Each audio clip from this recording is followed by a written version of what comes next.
वालेकुम, मैं हूं कलीमुल्लाह। आज हम बात करेंगे तुर्की में बड़े पैमाने पर गोश्त का कारोबार कैसे किया जा सकता है। इसका तरीकाकार क्या है। हमारे साथ हैं अली अकबर साहब। अस्सलाम वालेकुम सर, क्या हाल है। वालेकुम सलाम कलीमुल्लाह। मैं ठीक हूँ, आपका क्या हाल है? अल्हम्दुलिल्लाह सर, मैं ठीक हूं।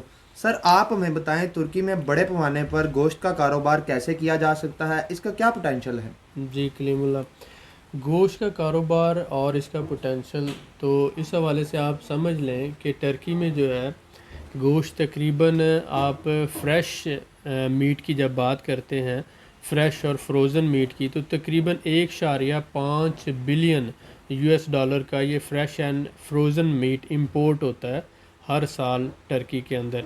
और इसके साथ साथ अगर हम लाइव स्टॉक की बात करते हैं तो तकरीबन 1.2 अरब डॉलर की लाइव स्टॉक सालाना इंपोर्ट होती है। तो लाइव स्टॉक से मुराद होते हैं ज़िंदा जानवर, यानी कैटल है, गोट है और इसी तरह से शीप है। ये जो ज़िंदा जानवर हैं तकरीबन 1.2 अरब डॉलर के सालाना इंपोर्ट होते हैं। और गोश्त जिसे हम रेड मीट कहते हैं, जिसमें आ जाता है फ्रेश और फ्रोज़न जो बीफ है और मटन है, ये तकरीबन 1.5 अरब डॉलर का इंपोर्ट होता है। तो इस तरह से तकरीबन 2.7 अरब डॉलर यानी 3 अरब डॉलर के करीब सिर्फ ये गोश्त की इंपोर्ट बन जाती है, जिसमें फ़्रेश और उसके साथ साथ फ्रोज़न मीट के अलावा ज़िंदा जानवर होते हैं। अब अगर आप ये समझें कि 5 लाख कैटल टर्की ने इंपोर्ट किए और इसके साथ साथ 4.5 लाख शीप एंड गोट जो है ये इंपोर्ट किए गए। और इसी तरह से स्पेन है, क्रोशिया है, सर्बिया, आज़रबाईजान और जॉर्जिया जो बॉर्डरिंग कंट्रीज़ हैं, इन सब से ये तकरीबन 10 लाख के करीब जो है ज़िंदा जानवर जो है, जिसमें कैटल है, शीप है और गोट है, इंपोर्ट किए गए। तो इससे आपको अंदाज़ा हो जाएगा टर्की में गोश्त की प्राइसेस जो हैं तकरीबन $9 पर केजी तक चली गई, जो तकरीबन 1500 पर केजी। मैं बात कर रहा हूँ बीफ की।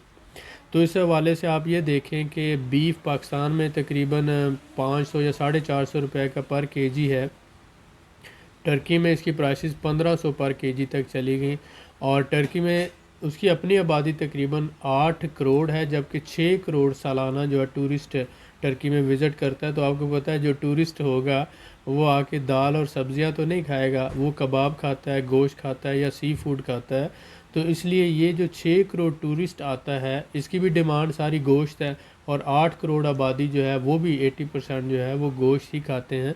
तो इस वजह से टर्की में जो है बीफ और मटन की इंपोर्ट जो तकरीबन 12 मुल्कों से इंपोर्ट करता है, तकरीबन 3 अरब डॉलर के सालाना के करीब इंपोर्ट होती हैं।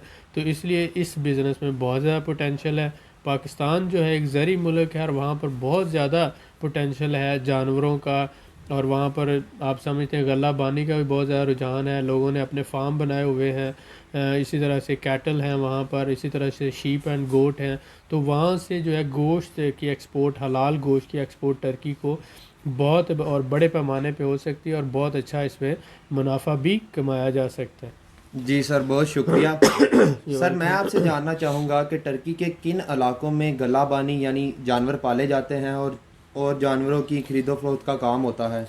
जी, जब हम बात करते हैं तो टर्की में तकरीबन 4 समंदरों की सरजमीन है। ऊपर इसके ब्लैक सी है, जी सर। मारमरा सी है, एजियन रीजन है और इसके अलावा मेडिटेरियन सी है। बिल्कुल ठीक हो गया तो सर। इसमें अगर हम इस्तंबुल से अंकारा की तरफ मूव करते हैं, अंकारा की तरफ, तो जी इसके सर। ऊपर जो अंकारा से बाद का 1000 किलोमीटर का इलाका जो है, जिसमें एर्ज़ोरुम है और इसके साथ साथ आ जाता है कार्स, इगदर, ये इलाके जो हैं ये पसमानदा इलाके हैं। जी सर। और ये जो आधे तरक्की का जो है वो सारा रोज़गार का ज़रिया ही गला बानी है। तो यहाँ पर जानवरों के फार्म हैं, जानवर पाले जाते हैं और टर्की की सबसे बड़ी मंडी जो जानवरों की है वो कार्स में लगती है। जी सर। और यहाँ से फिर जितनी भी गोश्त की बड़ी बड़ी कंपनियाँ हैं वो सारी इन इलाकों से आके ज़िंदा जानवर लेती हैं और लेकर जाके उसको अपने ज़िबा खानों में ज़िबा करके उसकी आगे प्रोसेसिंग करती हैं। जी सर, बिल्कुल तो सही हो जो गया। एजियन रीजन है, इसके अलावा सेंट्रल एनाटोलिया के नाम से है, ईस्टर्न एनाटोलिया है और इसी तरह से वेस्टर्न एनाटोलिया है। ये इसमें आप ऊपर वाले इलाके ट्रैबज़ोन है, सैमसन है, एर्ज़ुरूम है, कार्ज है, इगदर है, और इसके साथ साथ अगर हम बात करते हैं अनकारा है, फिर नीचे कोनिया का जो इलाका है, जी इन सर। इलाकों में ज़्यादातर जो है वो गलाबानी और लोगों ने जानवर पालते हैं बड़े पैमाने पर, और यहाँ से फिर आगे वो पूरे टर्की में मुख्तलिफ शहरों में गोश्त की सप्लाई होती है और ज़िंदा जानवरों की सप्लाई होती है। उसके जी सर। अलावा सर्बिया से भी इंपोर्ट होते हैं, क्रोशिया से इंपोर्ट होते हैं, रोमानिया से, आज़रबाईजान से और जॉर्जिया से ज़िंदा जानवर इंपोर्ट करके उनको आगे सप्लाई को मेंटेन किया जाता जी सर, बिल्कुल ठीक है, बहुत शुक्रिया। है। सर मैं आपसे जानना चाहूँगा कि टर्की किन ममालिक से गोश्त इंपोर्ट करता है? जी, जब आप बात करते हैं गोश्त की तो उसमें फ़्रेश एंड फ्रोज़न मीट आ जाता है। जी तो सर। ये ज़्यादातर इसी तरह से रोमानिया है, पोलैंड है, बोस्निया है, और इसी तरह ब्राज़ील आ जाता है, यूराग्वे आ जाता है, ऑस्ट्रेलिया है, न्यूज़ीलैंड है, और इसके साथ साथ ईरान, इन ममालिक से जो है गोश्त इंपोर्ट किया जाता है। अगर हम बात करते हैं ज़िंदा जानवरों की तो ये स्पेन है, क्रोशिया, सर्बिया, आज़रबाईजान और जॉर्जिया, इन ममालिक से, ये जो बॉर्डरिंग कंट्री है, यहाँ से ज़िंदा जानवर, और मैंने बताया तकरीबन 5 लाख कैटल और 4.5 लाख शीप एंड गोट की बात की, तो तकरीबन 10 लाख के करीब जानवर सालाना की बेस पे इंपोर्ट होता है। जी सर, बिल्कुल ठीक हो गया, बहुत शुक्रिया। सर मैं आपसे जानना चाहूँगा कि दुनिया में बड़े पैमाने पर गोश्त की इंपोर्ट करने वाले ममालिक कौन से हैं? एक्सपोर्ट करने वाले, सॉरी। जी जी, इट्स ओके। जो टॉप एक्सपोर्टर कंट्रीज़ हैं तो उसमें हम देखते हैं ब्राज़ील है, दुनिया का नंबर 1 है जी जो सर। गोश्त की बड़े पैमाने पर एक्सपोर्ट करता है। उसके अलावा इंडिया आ जाता है।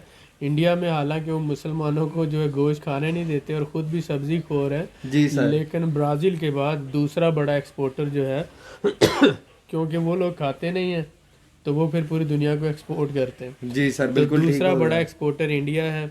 उसके बाद ऑस्ट्रेलिया आ जाता है, इसके बाद अमेरिका है, न्यूजीलैंड है, इस तरह कनाडा आ जाता है, और फिर पोलैंड है और रोमानिया। तो मैं दोबारा रिपीट करूँगा फॉर योर नॉलेज के ब्राज़ील है, India, Australia, USA, New Zealand, Canada और पोलैंड और रोमानिया, ये बड़े एक्सपोर्टर कंट्रीज़ हैं जो बड़े पैमाने पर जो है गोश्त की, मीट की एक्सपोर्ट करते हैं पूरी दुनिया में। जी सर, बहुत शुक्रिया। You're welcome. सर मैं आपसे जानना चाहूँगा कि हमारे पाकिस्तानी भाइयों के लिए अगर वो गोश्त का बिज़नेस करना चाहते हैं तुर्की में, तो उनके लिए क्या स्कोप है, क्या पोटेंशियल है उनके लिए? जी, अगर आप पोटेंशियल को समझना चाहते हैं तो आप ये देखें कि पाकिस्तान दुनिया का नंबर 1 कंट्री है जो डेयरी प्रोडक्ट्स यानी दूध पैदा करने वाला दुनिया का सबसे बड़ा मुल्क है पाकिस्तान। जी सर। और उसके अलावा सबसे ज़्यादा ज़िंदा जानवर जो है वो पाकिस्तान में पाए जाते हैं, कैटल और शीप एंड गोट जो हैं जी सर। पाकिस्तान में पाए जाते हैं। अब इसी हिसाब से अगर पाकिस्तान हलाल मीट को प्रोसेस करके प्रॉपर हाइजीनिक तरीके से एक्सपोर्ट करता है जी तो सर। पाकिस्तान दुनिया के चंद बड़े एक्सपोर्टर ममालिक यानी टॉप 5 या टॉप 10 में से हो सकता है। बिल्कुल सर, ऐसा ही है। तो पाकिस्तान में जो है मीट प्रोसेसिंग और जदीद तरीन टेक्नोलॉजी के हिसाब से और जो जानवरों की सेहत के हवाले से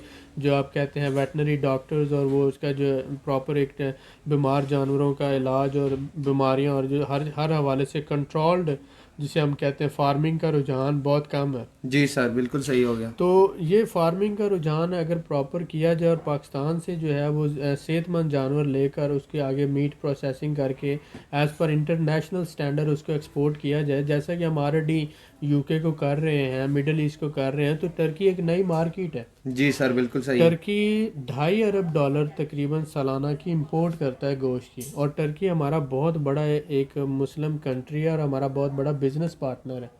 ज़बरदस्त तो सर। टर्किश मार्केट से हम बहुत ज़्यादा फ़ायदा उठा सकते हैं। तो जो हमारे गोश्त के एक्सपोर्टर हैं वो उनके लिए एक बहुत बड़ा पोटेंशियल है टर्की के अंदर। तो ये तो एक बड़े लेवल का बिज़नेस है। उसके अलावा ऐसे हमारे भाई जो टर्की में पिछले 2 साल से, 4 साल से, 1 साल से, 6 महीने से रह रहे हैं और वो जॉब ढूंढ रहे हैं, जी सर। तो टर्की में बहुत सी कंपनीज हैं जो मीट के आगे जो है सेल पॉइंट है जो बनाते हैं, तो वो अपनी फ्रेंचाइज देते हैं। तो ये लोग जो है बीफ की और मटन की शॉप बना सकते हैं। शॉप बनाकर उनकी फ्रेंचाइज लेकर वो आपको सप्लाई कांस्टेंट देते रहेंगे और आप आगे सेल करते रहें, या आप खुद जानवर टर्की के मुख्तलिफ शहरों से ख़रीद कर अपना जो बीफ शॉप या मटन शॉप बना लें। तो ये आइडिया आपको छोटा लगेगा या ये काम आपको छोटा लगेगा, लेकिन असल में ये कैश का काम है और असल में ये समझ लें कि एक जानवर अगर आपको 200 या 300 टर्किश लीरा भी सारे अखराजात निकाल के छोड़ देता है, तो एक दिन में कम से कम ज़्यादा से ज़्यादा 2 दिनों में एक जानवर बड़ी आसानी से सेल हो जाता है।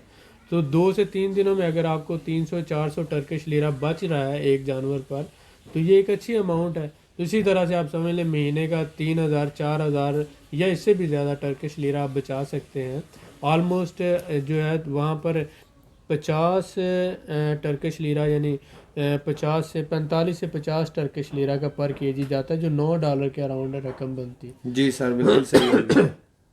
तो ऐसे हमारे भाई वहाँ पर गोश्त की दुकान बनाकर वहाँ पर बहुत अच्छा बिजनेस कर सकते हैं।